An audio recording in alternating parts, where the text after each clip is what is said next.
Already having an issue here. We're back. Lazy Booking is back. We got a special guest right over here. We're ready to talk to him. Let's get it started. Everybody's got a price for the $1 Million Man. Who's that kid? Nick. He looks like Beaker from Muppets. The one on FS1, Nick Wright. Oh, Yep. Yeah. I got something. That's amazing. I love that. If I get 5 women and they're all in the same room with me, we're going at it at 110%.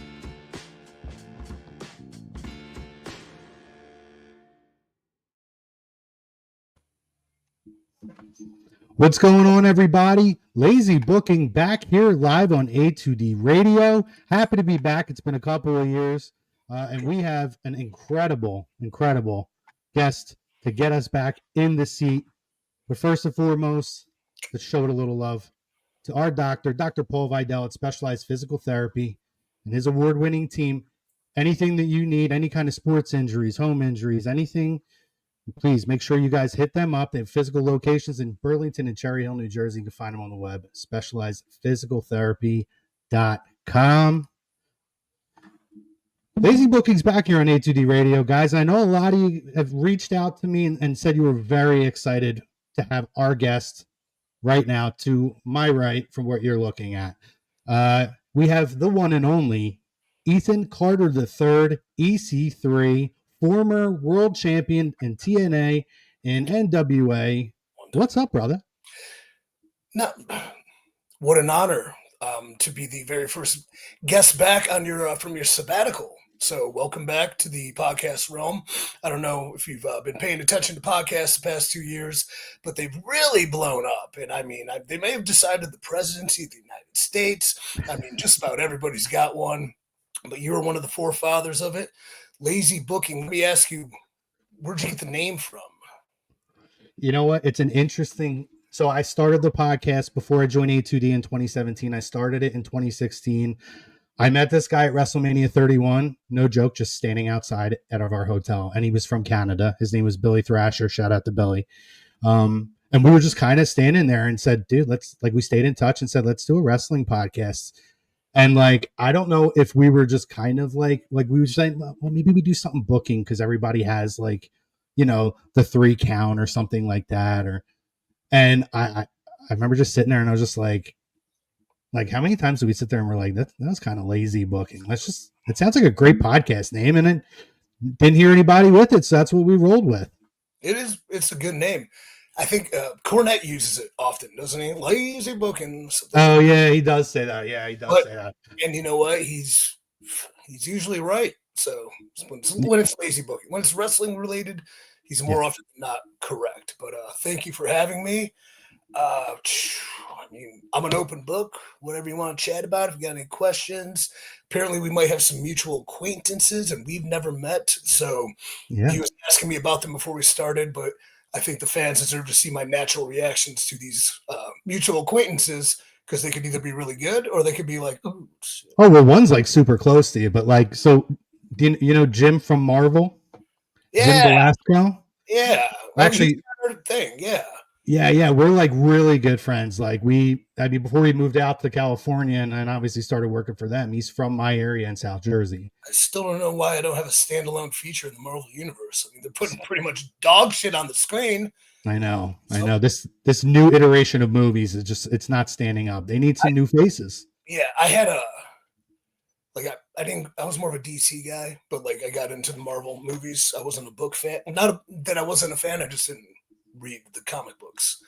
But I remember going to watching it unfold and the storytelling and the interlaying, and I'm like, this is fucking how pro wrestling should be.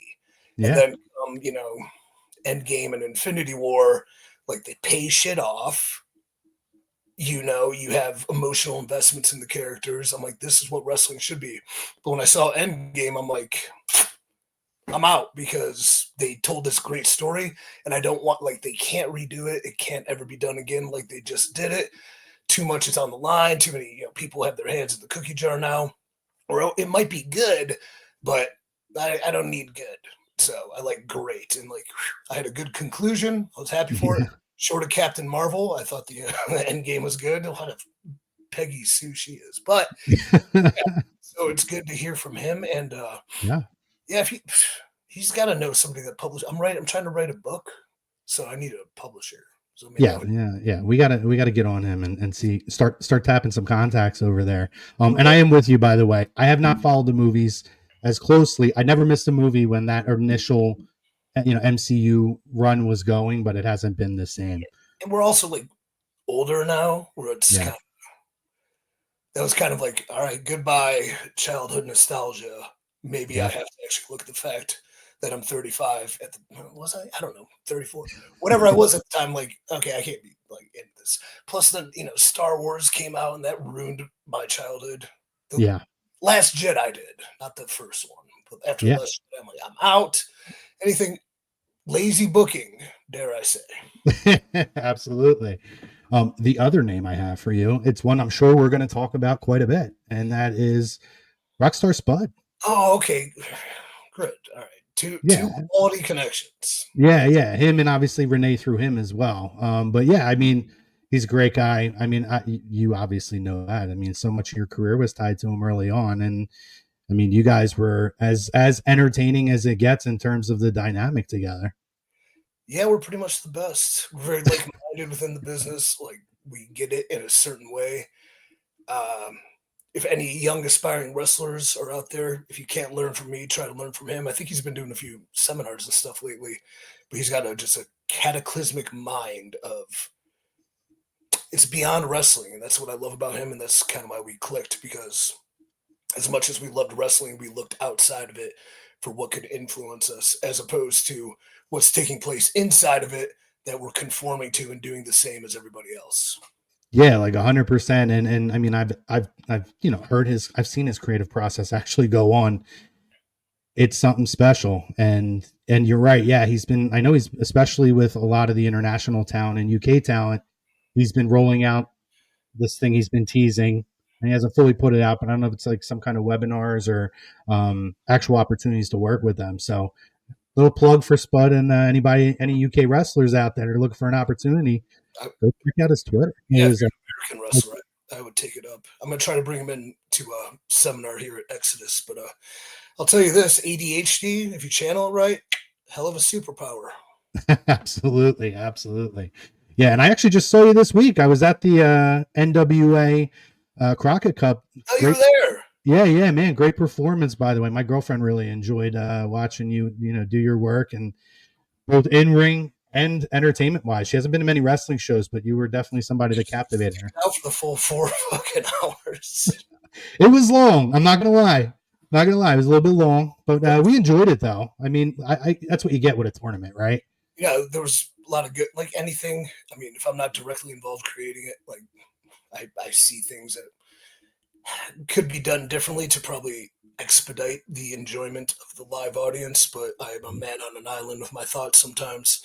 But yeah, what's interesting about that, so because with what I'm doing with Exodus and trying to bring people up to like high levels, I had Pretty Boy Smooth and Pastor CeeLo, and we competed as a tag team, but like I have a 6'9" giant. I have this cunning mouthpiece that I found through my process and like giving them the opportunity to go out there, be in the ECW arena, EC3 arena, whatever, and 100%. Have those moments. I just wish CeeLo, there was this, because time was such a issue.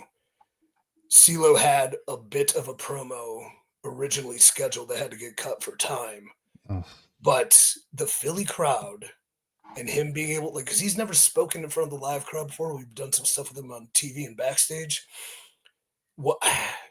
Regrettably, like, I would have sacrificed all my match minutes for him to do this promo, because that Philly crowd would have loved him and a star would have been born. But like anything with a star, it's inevitable and that will happen, but I just wish it happened there on that day. Yeah, and especially, like, obviously you guys were here for NWA 76. You came here for the Crockett Cup. It feels like, and I did do the Q&A with Billy ahead of time where the conversation came up about coming back to Philadelphia and, resurrecting the demons of Shane Douglas back in the day, and having a presence in Philly. And it's awesome to see. I mean, we'll get into NWA in a couple of minutes, but it really is, if you haven't been to an NWA show, it's just such a great mix of entertainment, in-ring action, and like a throwback to like what the NWA always was. It's really cool.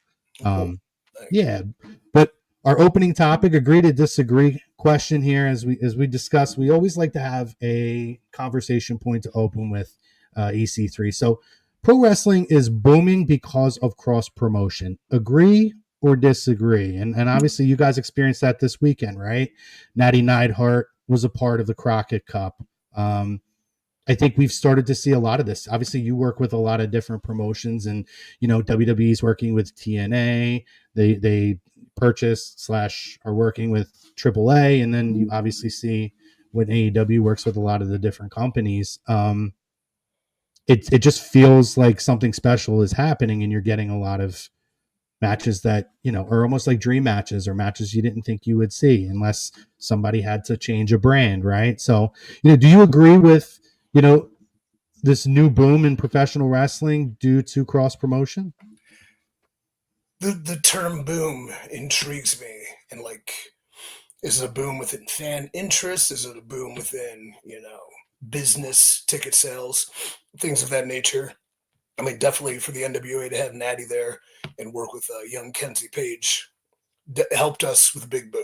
Like, that was very significant to bring people in or bring some attention to the product. I don't know if it's necessarily booming across all cylinders. I think it booms within the bubble, within fan interest. And I definitely think it's something that should be used and exploited, and not exploited because that'd be overuse, but used and, relegated to prominent positions. Because growing up, we always say the Monday Night Wars, somebody jumped, it was a big deal, or this guy's debuting, it was a big deal. Mm-hmm. Even if there was no cross promotion, I don't know if those big deals would be as significant as they were back then. So I think this alleviates that kind of necessity where, I mean, when I watch a sport, it's like you would watch baseball back in the day, and the American League would never play the National League, except if it's the World Series. Yep. I feel like this is interleague play. So it was a really big deal then for a National League and American League to play. Now it's cool to see, and it's beneficial. Boom is such like explosive to me. I don't know. I want to say it's beneficial. I wouldn't say necessarily a boom. I love that answer. No, that really makes a lot of sense. And I would agree with you. What a great analogy, because, we're around the same age, and I remember those days too, where American and National League team only played each other if they got to the World Series, and interleague was super cool when it started. Now they have it to the point where everybody plays every team at least once a year now. So it's not even like you play certain divisions. It's so watered down now. Right. And everything tends to kind of, NWA's on X. I'm getting the text to promote whatever. Yeah, like, and I think that's what happened. Even talking about a little Marvel rant earlier, like, everything after it's been done tends to get watered down. Mm-hmm. And then I think, and this is big in wrestling, but it's big in every sort of entertainment, is that once you break it open, it's hard to put it back in. But sometimes, and I think people are afraid to do this because they think they'll lose interest, is like to scale it back so you can have the moments kind of replicate themselves down the road. It's kind of my theory of like, you take 3 steps forward. Sometimes you got to take a step back to take 2 more forward. And I don't think a lot of people see it like that, because it's always like, what's now, as opposed to what could be now or what could be next that's bigger. And again, I don't have a lot of business acumen or skin in the game, sort of what I'm doing with NWA Exodus with my little territorial promotion. Mm-hmm. But I'm not afraid to take a step back to take 3 forward. But then again, I don't have the same stakes as a major company like a WWE or an NWA or TNA or AEW or a Marvel Universe do. But I think if they did, redconning, that terminology, not the supplement brand, but kind of like restarting something with prior information that already existed. Mm-hmm. It's good for all sorts of facets of entertainment. And it's not like I need to see Batman's origin story for the 15th time as much as scale back the world a little bit because we got too far out there. I mean, at the end of Endgame, you had giant circles in the sky and every dead person comes back into this gigantic CGI fight. Like you can only do that once, where you go back and watch original like Civil War, Iron Man. Like there's some grit to them, and there's, as comic booky as it was, some realism to how the action took place. And I like that a little more than I like the gigantic explosions of everything all the time. Yeah, no, that makes sense. I mean, we're kind of jumping around. I'm totally cool with it, by the way. And I know you have that kind of a creative mind, right? Because you had that. I believe was it create your narrative? Control your narrative. Control your narrative. Oh, control your narrative, which was a super cool project that you were doing for a while. And can, you know, since we're kind of on the subject of talking about like the creative mind and the creative process, can you talk about, you know, your whole, you know, development of this, and obviously it's something that you carry with you even now today. Yeah, I mean, Exodus is built on the back of that, except this time I don't have people within it kind of like making it about them as opposed to making about what the idea is. And the idea of control your narrative, same thing with what I do with anything in wrestling or life. Like I'm writing a book, it's like the ability to tell your story. And so the inception of control your narrative was like basically tell your story. Where were we at the time? Pandemic, people were getting fired, world's burning, culture's diseased, and you know, aghast at each other. Like you can't go watch regular wrestling and turn it all off. I mean, you can and like suspend disbelief, but at the same time, there's a real thing taking place that maybe is worth taking advantage of.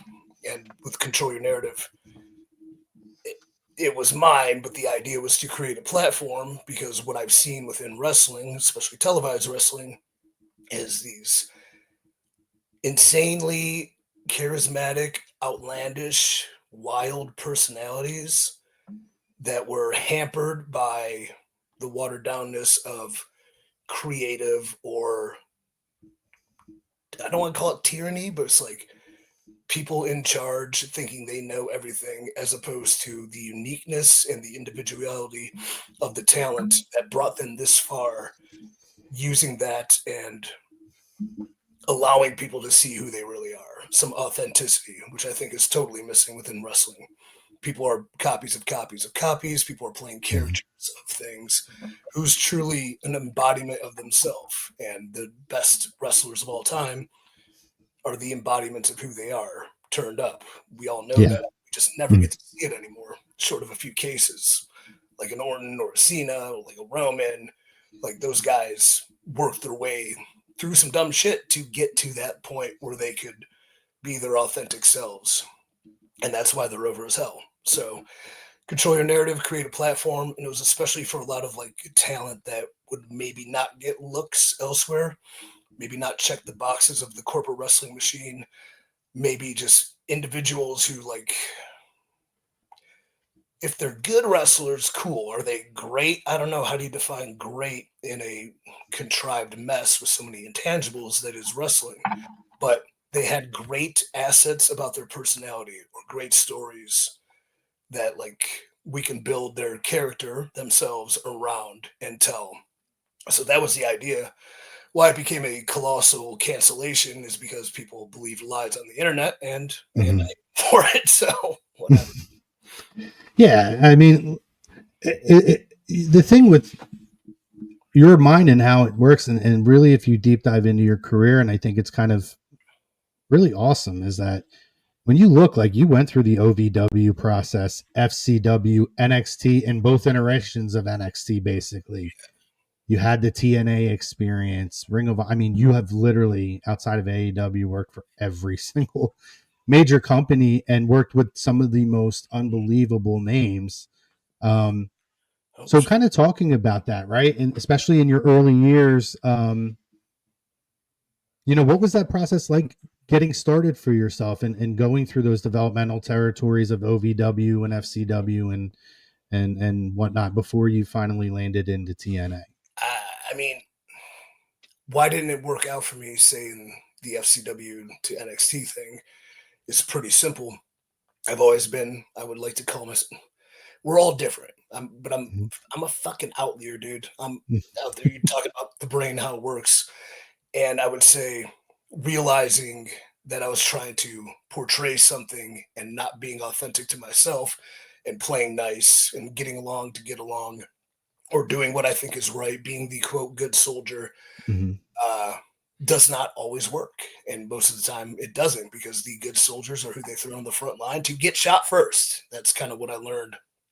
So, but that came through like being in the system, and I deal with this with talent kind of all the time, where it's like they come and do a show and they're like, I'll do anything, or what do you want me to do? I'm like, tell me what you want to do instead, because I'm creating a platform for you. If you're here for a reason. Who are you and what do you want to do? It's kind of, I totally destroyed the original like play nice creative process, and the people that convince me get the spots, and the people that are like, I don't know, I'm like, okay, well, when you do, fucking tell me, because I'm not, because I got 40 fucking people over here that are telling me what they want to do. So it's on you. But I guess it's kind of coming into Impact. The one thing that made the difference that allowed me to be more of myself was I knew I had room to fail. So when you're in the kind of WWE system, especially back then, every day you think you're getting fired probably when you're in developmental and not doing anything.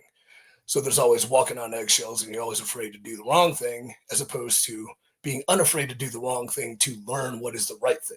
And I think that's missing in wrestling. People are so afraid to fail that they can't fail, learn, and then excel.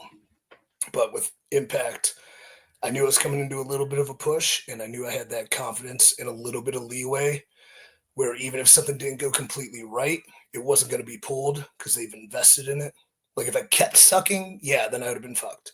But if I went out of the way and tried something and it didn't work, it would have been like, you're out of here. It would have been like, don't do that. And I'll be like, okay. You know what I mean? Yeah. Fortunately for me, just kind of, I don't want to say like all just worked out, but there was a lot of things that worked in my favor, and I trusted my instincts as opposed to outside think. And that is what brought it up and up and up and up and up. That and the opportunity. So that's a big part of it.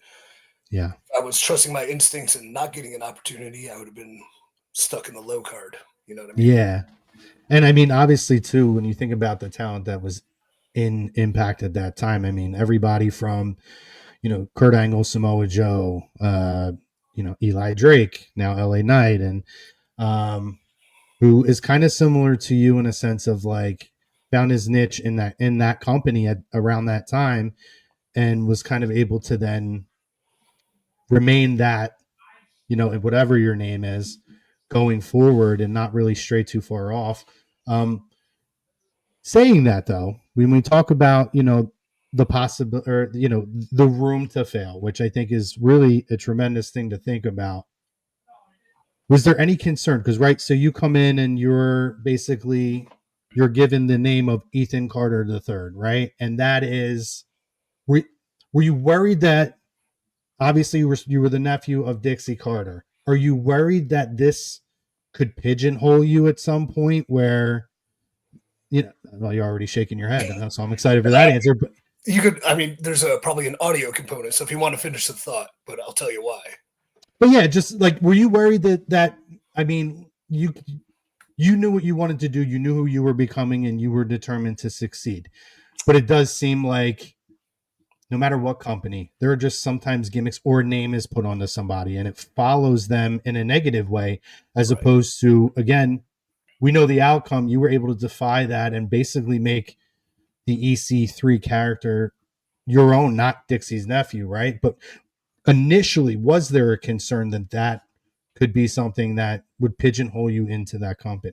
For everybody that thought of it, there was actually like disputes between, I think, creative minds within the company that it would never work, or it would be a pigeonhole, or it could only go so far. But for me, when I got the call and kind of the idea of it, I'm like, fuck, done. I already know this because I know who I am and like how I can portray it. And the influences I have are very much like I'm Patrick Bateman mixed with Jay Gatsby, but I'm an asshole. Okay, like, you know, like I had that. I just so happened to be the niece or nephew, excuse me, of the owner. But I had no fear of the pigeonholing because I knew how to, I didn't know, but I had the idea of how it can continually grow and break free of it because I was very fortunate in my time within WWE to hang out with some great minds. And I'm sitting in promo classes with Dusty, and when he's talking to people, you're listening to the wrestling stuff, but when he's dropping like the real like insights, they were kind of, you had to pick up on them. I mean, I had plenty of time hanging with like Cena, for example, as Mhm. ultimate case of somebody that could have been pigeonholed as one thing, got out of it, could have been pigeonholed as another, got out of it, became him, right? So picking that brain and seeing that insight, I was actually able to practice it. So I was not worried about the pigeonholing, but I'm not normal. Where again, I try to think outside the box, and I think a lot of people think within it. So when they get maybe pitched something that seems like it has a shelf life, they fear it. Whereas I'm already thinking of what's next to, you know, the next level, how it can upgrade. And then from Ethan Carter the third to EC3, like a top guy working with Kurt Angle, Mhm. there were instances where it continually leveled up and there were slight changes in kind of demeanor, action, in-ring work. Like I didn't come in there and do all the moves I can do against the tin cans when it was like the story of the matches. I'm being handed people that I can just beat the shit out of and win because I'm entitled. Whereas a normal wrestler might do that. Oh, I'm working this guy. I can do this move, this move, this move. Like, no, I wouldn't do any of the moves because I only needed one to get over. And then as the competition increases, you start kind of adding your stuff in there to level up, supersede, level up, supersede. Mhm. And you mentioned Spud, where we did the hair versus hair match in London, and he sacrificed himself and his freaking head and pints of his own blood to get me to the next level I needed to be when I worked with Kurt. So, but that was like a moment too where we were having that match, and I knew, okay, this is where the guy that's kind of like, he's actually pretty good, but is he like top level guy? Does he have that killer instinct? Yes, because he murdered his best friend in front of his best friend's mother in his home. So, you know, that was kind of the catalyst where the next time you see me for a promo, I'm not the same guy. I'm a little different. I'm a little colder. I'm a little more calculated. And I'm not relying on like the cheap, easy things to get heat or a pop as much as I'm over enough where I can let the depth of the story kind of take over and slowly build upon that, if that makes sense. So Yeah, definitely.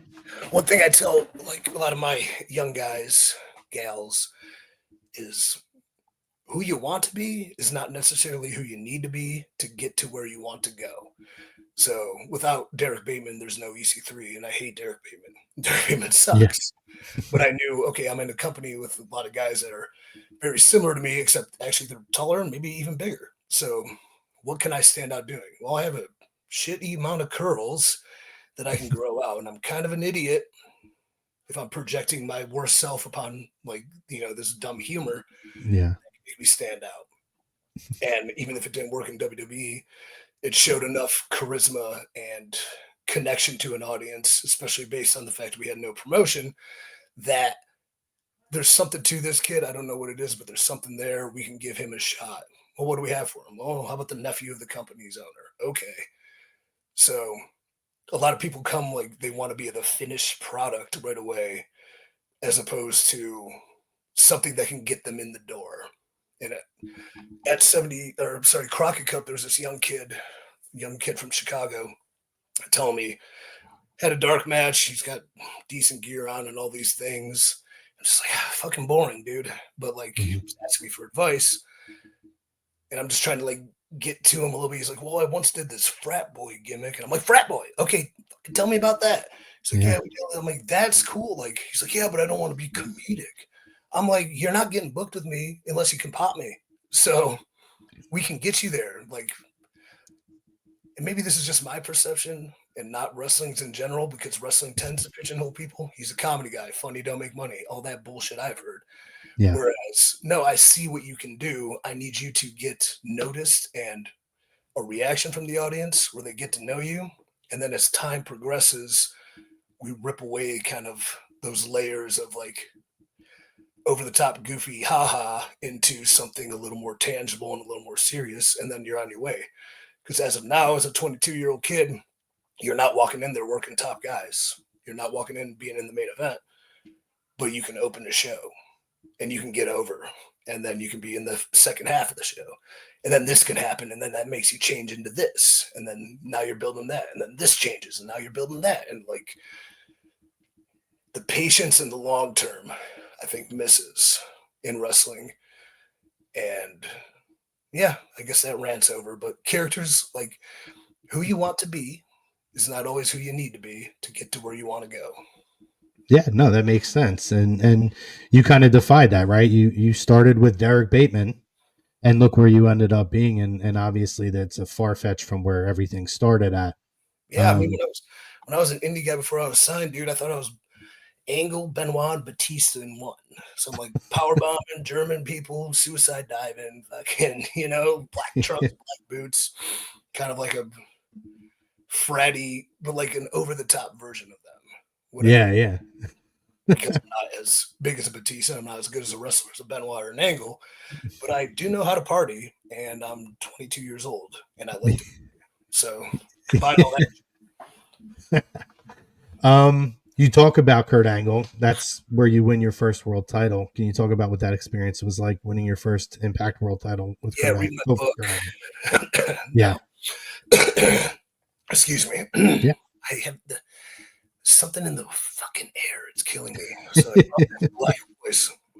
But yeah, like I mean, I tell this story often in various versions. So let's see what this version comes out of. First off, hold on. Who's Chrome on the road? Yep, you are the next Van Vliet. I'd be lucky enough.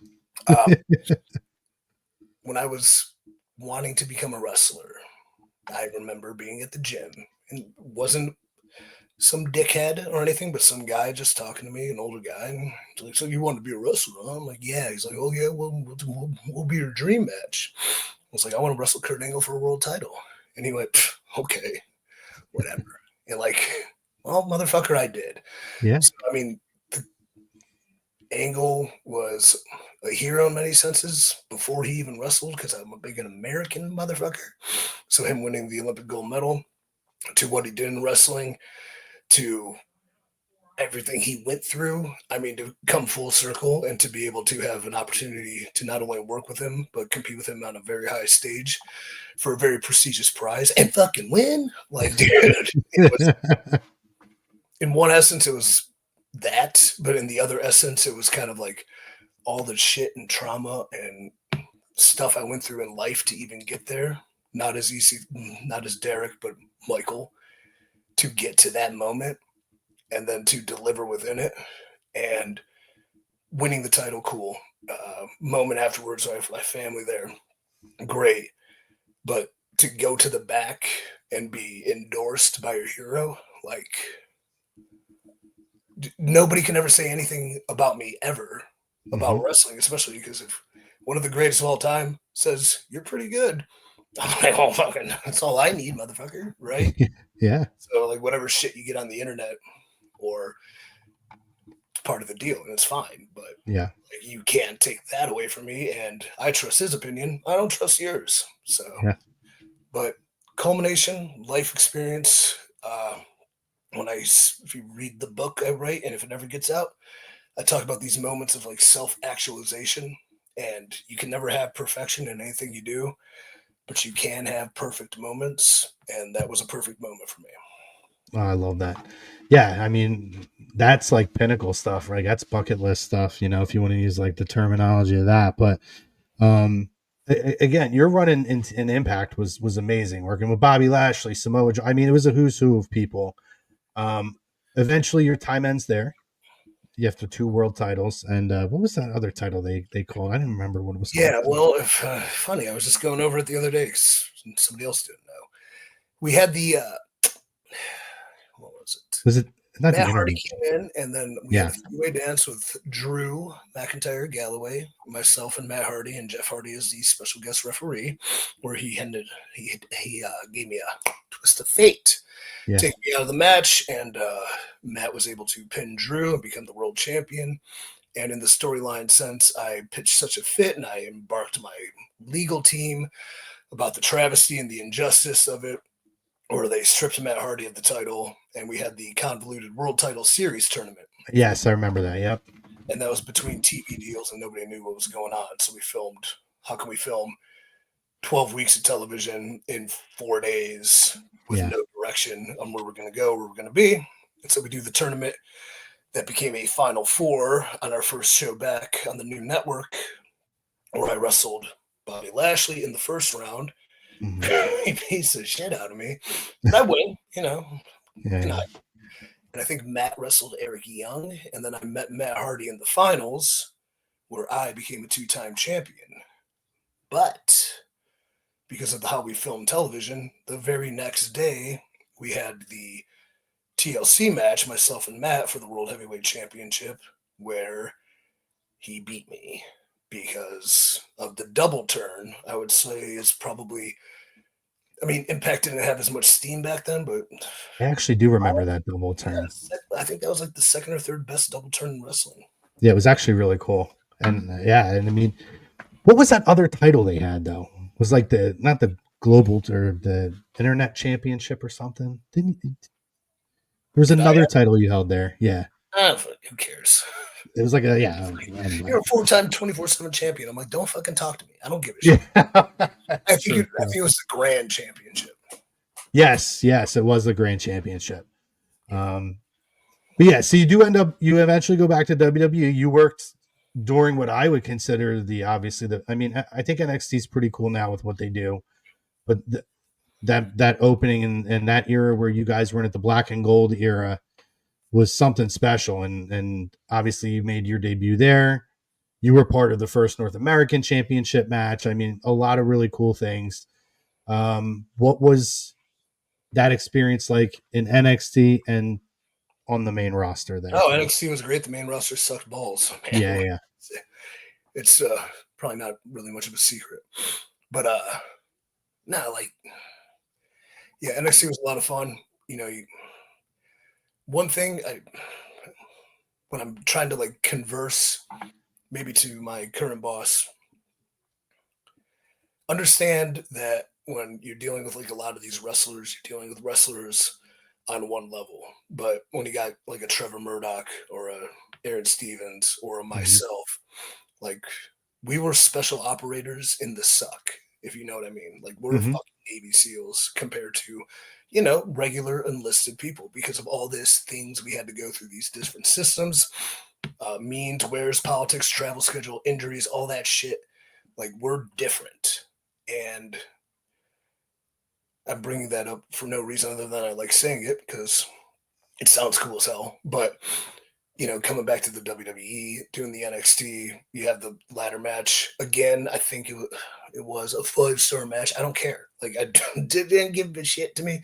So I had a tweet today, which I don't check it often, but it was like, inaugural North American title match. And this guy's like raking it with like 10 out of 10 scale and all these different things. He's like 9.83. I'm like, what the fuck could I have done for 9.84? Like, what? Exactly. Like, what gauge is that? If there was one more chop, would that have got us to a 9.84? So that shit doesn't matter to me.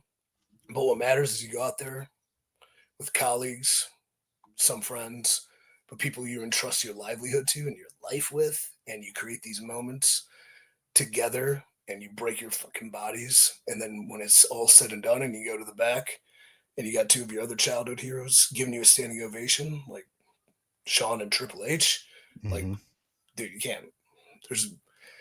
nothing you can take from me at that point where it's like, okay, that'll do, you know? And then obviously the fan engagement and enjoyment of it and the reactions and people talking about it in hindsight is totally cool too. So like I look at the positives of those things. But yeah, NXT was cool. And I think what really helped with NXT is I was one of those guys coming from a different place where I didn't have to be there all the time, but I moved my ass to Orlando because I wanted to be the best I could. And it wasn't necessarily shown in what I did, but like being around Terry Taylor and Sean to an extent, and Scotty Too Hottie, and a Norman again, and just observing and learning and listening to all the different things they say to different people, from high level pros to like green as shit rookies, like carried over to where I have this expansive knowledge now, where again I'm a special operator because look who I've learned from compared to who majority of these others have. So if I say something, it's probably gonna be fucking right. Absolutely. We got a couple of minutes left, so I want to be mindful of your time here. I do want to talk about NWA just quickly. And really I just want to get your thoughts on, obviously there's a resurgence with NWA. You mentioned, you have your own portion of NWA that you're running right now. And then obviously Billy Corgan is the figurehead of everything. And the love that he has for the business, a guy who's a friggin' rock star, like an actual worldwide rock star. Yes, a real rock star. Like his love for the business and what he brings to it. But also, again, I had the privilege of doing the Q&A before you guys did the Crockett Cup, and to hear him talk about just the traditions and what he grew up on. How is that to work, obviously, with Billy, work in the NWA, and also now be a part of that lineage of you held the NWA world title for over a year before you lost it at NWA 76 to Tom Latimer. Yeah, stop coming to shows in Philly. You're bad luck. I know, seriously. Not like there's a lot of good and there's a lot to unravel there. But first off, having a boss and a leader who's passionate about what they're doing is imperative, necessary. Thanks for that. Dude loved your, and he's not wrong, by the way. They were great. You know what? Real fast aside, they filmed those in my freaking apartment in downtown Orlando, and I'm like, I remember back in the day when these guys got these like vignettes where there's like crews and shit, and it's just me and Jeremy Borash and a camera, and like it still turned out cool, except Vince had no idea what was going on. But anyways, so like you need that passion and that leadership, and the thing about like I don't know shit about music. But I know what I like, and I know when it's great, and I know what I love, and I know what I'm like, whatever. So, but I have no idea how to make it sometimes. Whereas, same thing with wrestling, the passion, the love for it, like how do we get there? And I think big picture, a lot of great ideas, intricacies, I think we could improve upon. And like the things I'm talking about with these little things and these niches where I don't know if it gets observed as much, but then maybe it's just my preference and not of everybody else's. Well, yeah, I mean, it is really great to see that the NWA is having this resurgence and that you're seeing a lot of the, like, I just love the tradition, like even the look of it, right? Like it just feels like you watch NWA Power, it just has that classic traditional look. And when you can get the grandeur from WWE or AEW or get that kind of a elevated independent style from an AEW rather, but NWA just, there really is a tradition about it that just seems, it's so cool to see. I'm super big advocate of playing to your strengths too. So if you build yourself on an old school and a tradition, like you don't have to put that, because if you're a small operation against giants, you got to play Moneyball, right? So like creating an aesthetic and a feel that is unique to itself based on what your brand is far more important than adding bells and whistles that aren't as good as the bells and whistles of the $1 billion company. You know what I mean? So I think Yeah, that was the idea with CYN. We had no budget, we had no backing. It was me, and like paying off the gate and slight investments, but like, okay, we're not gonna ever be them. I mean, maybe if the angel investor comes in, but even then, I'd be like, what is our aesthetic? Well, we're gritty, we're dirty, we're underground, we're like if Fight Club was wrestling, right? So replicate that. Don't try to church it up and add a bunch of fucking bells and whistles that not only don't add to the product, but because they're not as good as the other products, they take away from the product. Build to your strengths. And I think NWA does that, and we can do that even more. Like, I love a dark look shot differently compared to if you're flipping through the channels and you see similar, the highest end version of it, something completely different, but the same thing. You're like, well, what's this? It's like liking indie music or grunge or independent film or like a TV show nobody knows about until everyone starts talking about it. Then it blows up and then you hate it because it's sold out, right? Yeah. Play to those strengths. And I think we do that well. Absolutely. Last little thing here for EC3. What's next? What you said you want to write a book? Well, I am actually. Well, yeah, I should say you would say you are in the process of. Yeah. Velasco, you better be checking this out, by the way. I don't know what to do with it, but I was writing one chapter last month that kept growing, that it became so big. I think I already wrote the second book. Wow. So I got like two unfinished. Like, I'm like, what the fuck am I doing? But it's autobiographical, like where I'll tell stories and make a lot of comparisons.